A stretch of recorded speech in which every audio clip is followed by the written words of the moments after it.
Radio کے عالمی دن کے موقع پر ریڈیو پاکستان حیدرآباد کے ایم بی انصاری ہال میں خصوصی سیمینار کا اہتمام کیا گیا۔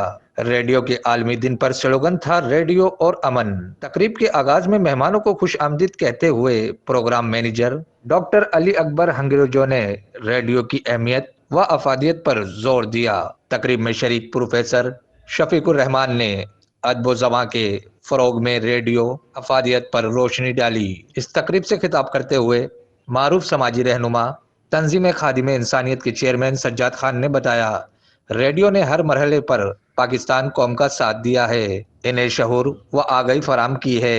پروگرام مینیجر محمد حسین نے اپنے اختتامی خطاب میں شرکاء کا شکریہ ادا کیا اور کہا کہ ریڈیو پاکستان اس جدید دور میں سوشل میڈیا کے ساتھ ساتھ اپنی آفیشیل ویب سائٹ کے ذریعے اب ہر کوئی آسانی سے سنتا ہے۔ اور فل جو میڈیا ہے وہ ہے ریڈیو۔ ریڈیو اتنا آسان میڈیا ہے کہ ہر جگہ، ہر کونے، ہر گلی، ہر قصبے، جگہ جگہ سے سنا جاتا ہے۔ اور نہ صرف یہ کہ یہ تفریح کا ایک بہت بڑا ذریعہ ہے، انٹرٹینمنٹ تو ملتی ہے لیکن معلومات بہت ملتی ہیں۔ ریڈیو نے ویسے تو بہت سارے جو ہیں وہ زبردست آوازیں جنم دیے ہیں، ان میں سے ہمارے پاس بہت زبردست آواز ہے اور وہ ہے میڈم عابدہ پروین کی آواز۔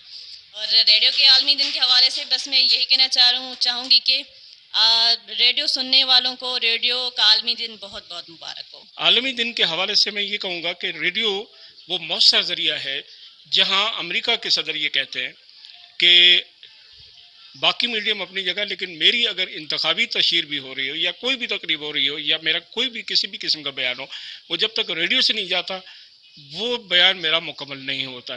یہ ہے ریڈیو کی افادیت۔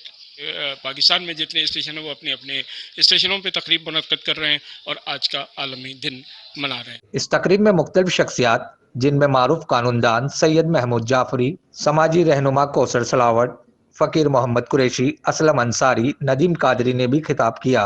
پروگرام میں بہتر کارکردگی پر اسناد اور پھولوں کے گلدستے تقسیم کیے گئے۔ پروگرام کے میزبان تھے عبدالستار خان، جبکہ پروڈیوسر تھے محمد عارف۔ کیمرہ مین شاذب خان کے ساتھ حسن رضا قریشی، وش نیوز ہے۔